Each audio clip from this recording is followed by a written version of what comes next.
Welcome students, তোমরা আমার চ্যানেলের বিভিন্ন ভিডিওতে কমেন্ট করে জানিয়েছো স্যার চিন্ময় গুহ এবং আশুতোষ পালের লেখা যে বই আছে মডার্ন কম্পিউটার অ্যাপ্লিকেশানের ক্লাস 12-এর নতুন সিলেবাসে সেমিস্টার 3-এর বইটার কাইন্ডলি একটু রিভিউ দিন। আজকে আমি এই বইটা নিয়েই আলোচনা করতে বসেছি তোমাদের সঙ্গে। তোমরা যারা বইটা কিনেছো বা এখনও যারা কেনোনি তারা একটু এই আলোচনাটা শুনবে এবং তারপর আলোচনাটা ভালো লাগলে অবশ্যই লাইক করো এবং কমেন্ট করে জানাও বইটা কেমন বা আমার আলোচনাটা কেমন লেগেছে। এবং আমার channel study computer science with Manas sir, এই চ্যানেলে তোমরা নতুন হয়ে থাকলে অবশ্যই চ্যানেলটিকে সাবস্ক্রাইব করো। তো আমি প্রথমেই আসি, এই বইটার প্রকাশন হচ্ছে নিউ লাইট পাবলিকেশান, এইখানে লিখে দেওয়া আছে এবং এর ইমেল এবং ফোন নাম্বারও দেওয়া আছে, তোমরা চাইলে কন্ট্যাক্ট করে নিতে পারো। এবং বইটার দাম আছে 250 টাকা এমআরপি। এবার হয়তো তোমরা ডিসকাউন্ট দিয়ে এর চেয়ে আরও কম দামে হয়তো দোকান থেকে পেয়ে যাবে। তো এইখানে দেখো যে অধ্যায় 1 পাইথন প্রোগ্রামিং ইউনিট 1 একেবারে সিলেবাস ধরে ধরে কিন্তু বইটাতে আলোচনা করা আছে। অর্থাৎ ইউনিট 1-এ যেটা ছিল সেটা চ্যাপ্টার 1 বলেছে এবং ইউনিট 1-এর আবার দেখো কতগুলো পর্ব 1, অর্থাৎ এই পর্ব 1-এর এই যে ফার্স্ট সিলেবাসে যেটা লেখা ছিল ঠিক সেইটাই এখানে তুলে ধরা হয়েছে এবং সেটাই পর্ব 1-এ আলোচনা করা হয়েছে। এবং আমি বইটা পুরোটাই প্রায় পড়েছি, পড়ে দেখেছি যে থিওরি পোর্শন যেটা লেখা তোমাদের বোঝার যে জন্য যেটা লেখা আছে বাংলায় লেখা, আমি খুব অবাক হচ্ছিলাম যে বাংলায় লেখা কি করে পাইথন ল্যাঙ্গুয়েজের বই হতে পারে।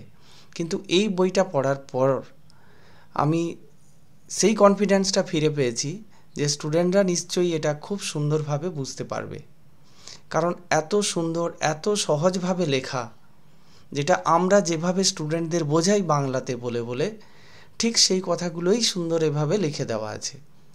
এটা হচ্ছে আমার প্রথম পছন্দ হয়েছে এবং এটা খুব ভালো লেগেছে, যেটা তোমরাও নিশ্চয়ই যারা বই কিনে পড়া শুরু করেছো তারাও নিশ্চয়ই এটা খুব বুঝতে পারবে। এইবারে দেখো বইটাতে আমি প্রথম চ্যাপ্টারের পর সূচিপত্র কেন নিয়ে এসেছি, কারণ তোমাদেরকে আমি দেখালাম যে চ্যাপ্টার 1 অধ্যায় 1 পর্ব 1, অর্থাৎ প্রথম চ্যাপ্টারে কতগুলো পর্বতে ভাগ করা আছে। পর্ব 1, পর্ব 2, পর্ব 3, 4 এবং 5। কেন ভাগ করা আছে? কারণ সিলেবাসে যেভাবে দেওয়া আছে ঠিক প্রতিটা পর্বে সিলেবাসটা সেইভাবে তুলে দেওয়া আছে এবং প্রত্যেকটা টপিক নিয়ে সুন্দর করে আলোচনা করা আছে এবং আলোচনাটা শুধু থিওরি বেস নয়, আলোচনাটার সঙ্গে প্রোগ্রাম এক্সাম্পল। এবং এই প্রোগ্রাম এক্সাম্পলের আরও একটা বিশেষত্ব আমি দেখেছি, ইন্ডেন্টেশনটা একদম ঠিকঠাক করা আছে, যেখানে তুমি ডাইরেক্ট ওই প্রোগ্রামটাকে কম্পিউটারে রান করলে তোমার কিন্তু কম্পিউটারেও আউটপুট ঠিকঠাক আসবে এবং সবকটা প্রোগ্রাম কিন্তু কম্পিউটারে রান করে তার আউটপুটটা নিয়েই করা আছে। তো এবার এই বইটাতে শুধুমাত্র দুটো চ্যাপ্টার করা আছে, অধ্যায় 1 এবং অধ্যায় 2, যেটা পাইথনের উপর, কিন্তু প্রতিটা অধ্যায় কতগুলো পর্বতে ভাগ করা আছে এবং সেই ছোট ছোট পর্ব, যেমন অধ্যায় 2-তে string, list, introduction to Python module, function, এবং প্রতিটা পর্বের শেষে কি আছে, প্রতিটা পর্বের শেষে এমসিকিউ আছে। সেই এমসিকিউগুলো কেমন টাইপের হয়েছে সেটারও একটা বিশেষত্ব আছে, আমি সেটা লাস্টের দিকে আসছি, তোমরা দেখলেই নিশ্চয়ই বুঝতে পারবে, আমি সেটা নিয়েও আলোচনা করব। এবার ই কমার্সে আসি। ই কমার্সে দুটো চ্যাপ্টার করা আছে, অধ্যায় 3 এবং অধ্যায় 4। এবার দুটো চ্যাপ্টারে দুটো দুটো পর্ব, মোট 4টে পর্ব ই কমার্স ব্রেক করা আছে। তোমরা জানো ই কমার্স থেকে 10 নাম্বার আসবে এবং পুরোটাই এমসিকিউ হবে। এবং ঠিক আমার এই ভিডিওটারই একটা আগের ভিডিওতে দেওয়া আছে যে কোন টপিক থেকে কত নাম্বারের এমসিকিউ এবং সেই এমসিকিউগুলো কী ধরনের কোশ্চেন হতে পারে, assertion, reasoning, fill in the blanks এবং নর্মাল এমসিকিউ টাইপ কোশ্চেন বা যেগুলো কলাম ম্যাচিং আছে সেগুলো কী ধরনের হতে পারে, আমি সেগুলোও আলোচনা করেছি। এবার এই বইয়ের একেবারে শেষে অনুশীলনীর উত্তর দেওয়া আছে। প্রতিটা পর্বের যে অনুশীলনী আছে তার 215 থেকে 219 পেজে সেই উত্তরটাও করে দেওয়া আছে এবং মডেল কোশ্চেন সেট দুটো একদম সুন্দর করে রেডি করে দেওয়া আছে। তোমাদের নিজেদের প্র্যাকটিসের জন্য ওটা করতে পারবে। এবার আমি আসছি যে বইটার প্রথম চ্যাপ্টারে যে প্রথম পর্বটা শুরু করেছিলাম সেখানে আসছি। এইখানে দেখো পাইথন কিভাবে ইনস্টল করবে এত সুন্দর ছবি দিয়ে বোঝানো আছে যে আমি মনে হচ্ছিল বা আমি মনে করছি যে আমার কম্পিউটারে আমি কিভাবে ইনস্টল করছি আমি যেন ঠিক সেটাই দেখতে পাচ্ছি। তো পাইথন কিভাবে ইনস্টল করবে সুন্দর ছবি দিয়ে পরপর করে বোঝানো আছে, এবং একটা পাইথনের ইন্টারাক্টিভ মোড থেকে এইখানে দেওয়া আছে ইন্টারাক্টিভ মোড থেকে কিভাবে তুমি স্ক্রিপ্ট মোডে যাবে তার ছবিটাও এখানে কিন্তু সুন্দর দেওয়া আছে। এখানে ইন্টারাক্টিভ মোড যেটা ছিল চিত্র 9 যেটা বলেছে, পাশের চিত্রতে দেখতে পাচ্ছ এটা স্ক্রিপ্ট মোডে চলে আসছে। কি করে আসছে, এখানে ফাইলে গিয়ে ক্লিক করেছে, তারপর নিউ ফাইল অপশানে ক্লিক করলেই স্ক্রিপ্ট মোডে চলে আসবে। এবার পাইথনের প্রোগ্রামকে আমি কিভাবে সেভ করব সেই সেভের অপশানটাও বলে দেওয়া আছে, এবং সেভটা কোথায় করব সেটাও একটা এক্সাম্পল দিয়ে ছবি দিয়ে সুন্দর করে বোঝানো আছে। এবার আমি একেবারে চলে গেছি অপারেটর চ্যাপ্টারে, পেজ নাম্বার 35। অনেকের অপারেটরগুলো কি অপারেটর, কিভাবে অপারেটর লেখে, তাদের কাজ কি, সেটা বুঝতে বুঝতেই সারা বছর হয়তো কেটে যাবে। কিন্তু তুমি এটা খেয়াল করো যে এখানে যেই টেবিলটা দেওয়া আছে না, এখানে অপারেটরের সিম্বল, অপারেটরের নাম, তার ডেসক্রিপশান এবং তার একটা এক্সাম্পল এবং তার আউটপুট হিসাবে কী আসতে পারে সেটাও দিয়ে দিয়েছে। এইখানে যে অপারেটরটা দিয়েছে সেই অপারেটরটার আমি ছবি দিয়ে দিলাম। এটা হচ্ছে একটা রিলেশনাল অপারেটর। এবং এরপর আরও একটা যেটা মজার বিষয় হলো যে এই অপারেটরটা কিভাবে কাজ করে পাইথনের কোড দিয়ে এখানে বোঝানো আছে নিচে। তারপরে অ্যাসাইনমেন্ট অপারেটরের একই দেওয়া আছে, আমি আর সেটা দিলাম না। এবারে কিছু লজিক্যাল অপারেটর, সেটা কিভাবে কাজ করে, অ্যান্ড অর নট, আমরা সবাই বলছি and or not logical operator, কিন্তু সেটা কিভাবে কাজ করে এখানে এক্সাম্পলটা আরও সুন্দর করে বুঝে দেওয়া আছে। অর্থাৎ আমার মনে হয়েছে এই বইটা তুমি যখন নিজে পড়বে এবং তোমার হাতে যদি একটা কম্পিউটার থাকে যেখানে তুমি পাইথন প্রোগ্রাম রান করতে পারো, তাহলে কিন্তু আমার মনে হয় এক্সট্রা কোনো গাইডের তোমার প্রয়োজন হবে না, বইটাই তোমাকে গাইড করবে। এবার নেক্সট এই অপারেটরগুলো আমি কয়েকটা দিয়েছি, সব অপারেটরই এভাবে আছে এবং প্রত্যেকটা অপারেটরের এভাবে এক্সাম্পল আছে। এরপর স্টেটমেন্ট ফ্লো কন্ট্রোল বা ফ্লো অফ কন্ট্রোল যেটা 59 পেজের আমি একটা দিয়েছি। এখানে ইফ এলস স্টেটমেন্ট সুন্দর ব্লক ডায়াগ্রাম দিয়ে একেবারে বোঝানো আছে কিভাবে ইফ এলস কাজ করে। নেক্সট আমি পরের আরও চলে আসছি এবং প্রতিটা ক্ষেত্রে প্রচুর এক্সাম্পল আছে। এই যে যেমন ইফ এলসের এখানে একটা এক্সাম্পল দেওয়া আছে, ইফ এলস এলিফ একটা এক্সাম্পল সুন্দর করে দেওয়া আছে। তোমরা যদি এই এক্সাম্পল যে কোনো একটা এক্সাম্পল মনে রাখতে পারো, আমি যেটা সার্কেল করে দেখাচ্ছি ইফ এলিফ এলস, এই এক্সাম্পলগুলো যদি একটা মনে রাখতে পারো তাহলে ইফ এলিফ কোথায় ইউজ হয় সেটা কিন্তু তোমরা নিজেরাই ধরতে পারবে। তো এরপরে 95 পেজে স্ট্রিং আছে। এখানে স্ট্রিংয়ের যে অপারেশান, সেই স্ট্রিং অপারেশানের মধ্যে কি কি অপারেশান আছে তার যে একটা ডায়াগ্রাম দিয়েছে। অর্থাৎ এখানে একটা প্রশ্ন ছিল, মানে ডায়াগ্রাম এবং চার্ট ভিত্তিক প্রশ্ন। দেখো সেই ডায়াগ্রাম এবং চার্ট ভিত্তিক প্রশ্নতে স্ট্রিং অপারেশানের যে একটা এক্সাম্পল দেওয়া আছে কোনটা কারেক্ট অপারেশান, সেই ছবিটাও কিন্তু খুব অ্যাট্রাকটিভ। আমার খুব সুন্দর লেগেছিল যে এই ছবিটা এখানে কেন, বাস ছবিটা তো খুব সুন্দর। তাহলে তুমি যদি এর কারেক্ট অপশানটা এখান থেকে পাও তাহলে স্ট্রিং অপারেশান কতগুলো হয় সেখানটাও কিন্তু তোমরা বুঝতে পারবে। নেক্সট আমি চলে আসছি পর্ব 4, যেটা পাইথন মডিউলের ধারণা। এইটা কিন্তু খুব সুন্দর, মানে আমি এটা নিয়ে বেশি কথা বলবো না, কিন্তু এটা এতটাই সুন্দর। আমি একটা পেজে এক্সাম্পল দিয়েছি। এইখানে এই যে পাইথন মডিউলে যতগুলো ফাংশান আছে না, এই যে ফ্লোর ফাংশান এখানে দিয়েছে এবং এই ফাংশানের সিনট্যাক্স আছে, এক্সাম্পল আছে, তারপরে এক্সাম্পল 1, এক্সাম্পল 2 এবং সেটা আরও সুন্দর করে বোঝানো আছে পরপর। এবং তারপরে দেখো পাওয়ার ফাংশান, POW পাও, এই ফাংশানটা আছে। আমি তো দুটো ফাংশান দিয়েছি একটা পেজে, কিন্তু যতগুলো ফাংশান আছে মিনিমাম দুটো এক্সাম্পল দিয়ে সুন্দর করে বোঝানো আছে। এখানে ম্যাথ মডিউলের কিছু স্কোয়াশের ফাংশান আছে, এখানে অনেকগুলো এক্সাম্পল দিয়ে সুন্দর করে বুঝিয়ে দেওয়া আছে, যেটা একটা আর্টসের ছেলে বা কমার্সের ছেলে যেখানে হয়তো কষ্ট হতো যে এটা কিভাবে হচ্ছে, কিন্তু তারা এতগুলো এক্সাম্পল হাতের কাছে পাচ্ছে। নিজেরা কম্পিউটারে ট্রাই করো এবং এই কোডগুলোকে রান করাও। প্রতিটা কোড রান করবে। আমি আরবিটারি আমার চয়েস মতো যে কোনো কোড দিয়েছিলাম, রান করিয়েছি, সবকটা কোডই রান করেছে।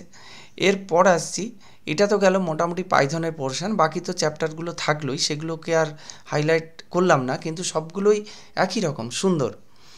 এবারে ইলেকট্রনিক কমার্স বা ই কমার্স, এই যে চ্যাপ্টারটা আছে, ই কমার্স বা ইলেকট্রনিক কমার্সের যে ধারণা, সেটাকে কমার্স মানে ইংরেজিতে ম্যাক্সিমাম জায়গায় বইতে ইংরেজিতেই লেখা ছিল, এবং সেগুলোকে বাংলায় যে এত সুন্দরভাবে লেখা আছে এবং এত সুন্দরভাবে ছোট ছোট ডায়াগ্রাম দিয়ে বোঝানো আছে, এটাও কিন্তু বইটার একটা বিশেষ বৈশিষ্ট্য আছে, এবং এইগুলো কিন্তু খুব সুন্দর।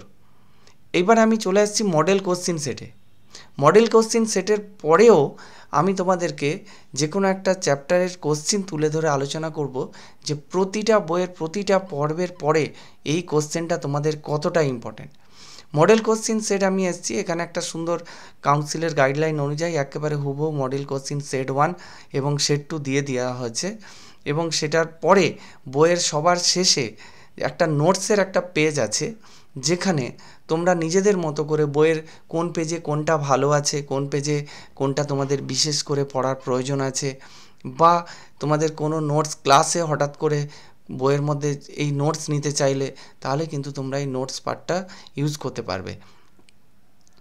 তো এরপরে দেখো, যেটা 216 পেজে আমি একটা দিয়েছি, যে যতগুলো মডেল কোশ্চেন ছিল, যতগুলো প্রশ্নপত্র ছিল, অর্থাৎ পর্বের পেছনে যে প্রশ্নগুলো অ্যাটাচ করা ছিল তার অ্যান্সারও কিন্তু এখানে দেওয়া আছে। পেজ নাম্বার 216 থেকে সেটা শুরু হয়েছে। তো এগুলো এবার আসছি আমি, যে পর্বের পেছনে যে কোশ্চেনগুলো দেওয়া আছে সেই কোশ্চেনগুলোর বিশেষত্ব কোথায়, এবং সেটা সলভ করলে তুমি কিভাবে তোমার টার্গেট অর্থাৎ ভালো রেজাল্ট করার দিকে পৌঁছাতে পারবে, আমি সেটা নিয়ে আলোচনা করছি। আমি একটা পর্বের, এখানে অপারেটর বলে একটা পর্ব আছে, পেজ নাম্বার 39, সেখানের আমি পুরো অনুশীলনীটা তোমাদের সামনে তুলে ধরেছি। এটার বিশেষত্ব কোথায় আমি একটাই তুলে ধরেছি, কিন্তু বইয়ের প্রত্যেকটা চ্যাপ্টারের বা প্রত্যেকটা পর্বের পিছনে কিন্তু একই জিনিস আছে। বিশেষত্বটা কি, তুমি কিভাবে এটা প্র্যাকটিস করবে। এখানে দেখো, কোশ্চেন নাম্বার 1, সঠিক উত্তরটি নির্বাচন করো। অর্থাৎ এই যে সঠিক উত্তরটি নির্বাচন করো এখানে বলা আছে, এটা হচ্ছে একেবারে সিম্পল এমসিকিউ টাইপ কোশ্চেন। এই এমসিকিউ টাইপ কোশ্চেন এখানে বেশ কতগুলো দেওয়া আছে, মোটামুটি এখানে যতগুলো দেওয়া আছে আমি তো অনেকগুলোই দেখতে পাচ্ছি পরপর, এখানে কতগুলো আছে, 15, 16, 17, 17টা, যথেষ্ট। তারপর আছে শূন্যস্থান পূরণ করো, অর্থাৎ কাউন্সিলের যে গাইডলাইন আছে সেই অনুযায়ী শূন্যস্থান পূরণ করার second type MCQ type question. এবার সেই শূন্যস্থান পূরণের কতগুলো দেওয়া আছে, এক্সাম্পল 5টা এক্সাম্পল দিয়েছে। তারপর কলাম ম্যাচিং আছে। এবার কলাম ম্যাচিংয়ের পরে ফোর্থ যেটা আছে সেটা হচ্ছে অ্যাসারশন এবং রিজনিং টাইপ কোশ্চেন আছে।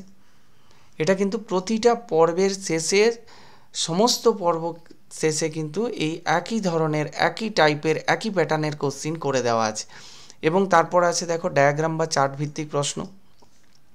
এখানে সুন্দর ডায়াগ্রাম বা চার্ট ভিত্তিক প্রশ্ন, সুন্দর কালারফুল ডায়াগ্রাম দেওয়া আছে, এবং এটার আরেকটা বিশেষত্ব হচ্ছে সুন্দর একদম ক্লিয়ার করে ডায়াগ্রাম দিয়ে লেখাতেও যেমন আছে, এক্সাম্পলে যেমন আছে, এবং চার্ট যে তৈরি করা হয়েছে বা প্রশ্ন যেমন আছে, সুন্দর কিন্তু ক্লিয়ার। অ্যাট এ গ্ল্যান্স তুমি একটা পেজ খুললে দেখতে পাবে একদম পরিষ্কার সব কিছু তোমার চোখের সামনে চলে আসবে, এবং যেটা তুমি তোমার পড়তে, তোমার মনে রাখতে, যেটা অনেক কাজে লাগবে। তারপর ডায়াগ্রামের পর দেখো রিঅ্যারেঞ্জ অফ সেন্টেন্স আছে, একদম উল্টোপাল্টা না করে একদম সাজিয়ে দেওয়া আছে, সাজিয়ে গুছিয়ে সুন্দর করে রেডি করা আছে। তারপর 6-এর পর 7-এ দেখো ট্রু অর ফলস লেখো। কাউন্সিলের গাইডলাইন যেভাবে যেগুলো পয়েন্ট আলোচনা করা ছিল যে এই রকমের কোশ্চিন হবে, ঠিক সেরকমের কোশ্চিনই এখানে তুলে ধরা হয়েছে। তারপর এখানে 8-এ আছে ঘটনা বিশ্লেষণমূলক, অর্থাৎ কেস স্টাডি বেস কোশ্চেন, এবং তার আন্ডারে একটা কোশ্চেন আছে, আরও কোশ্চেন আছে আমি দেখাইনি। এবার নেক্সট আছে রিলেশনশিপ বিটুইন স্টেটমেন্ট, দুটো স্টেটমেন্টের মধ্যে সম্পর্ক স্থাপন করো, দুটি স্টেটমেন্টের মধ্যে কী সম্পর্ক হবে। এই যে টাইপের যে কোশ্চেনগুলো, এই কোশ্চেনগুলো কিন্তু তুমি প্রতিটা পর্বের শেষে পেয়ে যাবে, এবং আমি আশা করছি তুমি এই কোশ্চেনগুলো যদি প্রতিটা চ্যাপ্টারের বা প্রতিটা পর্বের যদি কোশ্চেনগুলো সলিউশন করো, 35-এর মধ্যে আশা করছি 35-এরই হয়তো তুমি খুঁজে পাবে। হয়তো ডাইরেক্ট কোশ্চিন এলো না, কিন্তু তোমার কনফিডেন্স লেভেল 100% থাকবে যে আমি সবগুলো এমসিকিউ সলভ করতে পারবো। আমার আজকের ভিডিওটা এইটাই পর্যন্ত। তোমরা যদি বইটা কেনো সেটা তোমাদের ব্যাপার, আরও অনেক বই আছে সেটাও তোমরা কিনতে পারো, কিন্তু এই বইটা কি ভালো এবং কি খারাপ সেটা আমি বলে দিলাম। ও খারাপ দিকটা তোমাদের এখনও বলা হলো না। এই বইটাতে খারাপ বলতে যেটা, সেটা আমি কিছুই খুঁজে পাইনি। তবে যেটা প্রিন্টিং মিস্টেক, দু একটা টাইপিং মিস্টেক, কিছু স্পেলিং মিস্টেক, এইগুলো আছে। আমি আশা করছি যে সামনের বছর যখন বইটা আবার রিপ্রিন্ট হবে, তো পাবলিকেশানে যারা আছেন ওনারা নিশ্চয়ই এই এররগুলোকে কারেকশান করে নতুন বই বার করবে। এবং আমি এটাও আশা করছি, আমি এই ভিডিওর মাধ্যমে পাবলিকেশানের কাছ থেকে আমি বলার চেষ্টা করছি যে আপনারা কম্পিউটার সায়েন্সের বই বের করুন। কম্পিউটার সায়েন্স ইংলিশ ভার্সান বই দিন, কম্পিউটার অ্যাপ্লিকেশান ইংলিশ ভার্সান বই দিন, যাতে করে ছেলেমেয়েরা আপনাদের এই অথারের এত সুন্দর কন্টেন্ট, এত বইয়ের এত সুন্দর কন্টেন্ট, যাতে ইংলিশ ভার্সানের ছেলেরাও ভালো পড়তে পারে। আমার ভিডিওটা আজকে এই পর্যন্তই। Thank you.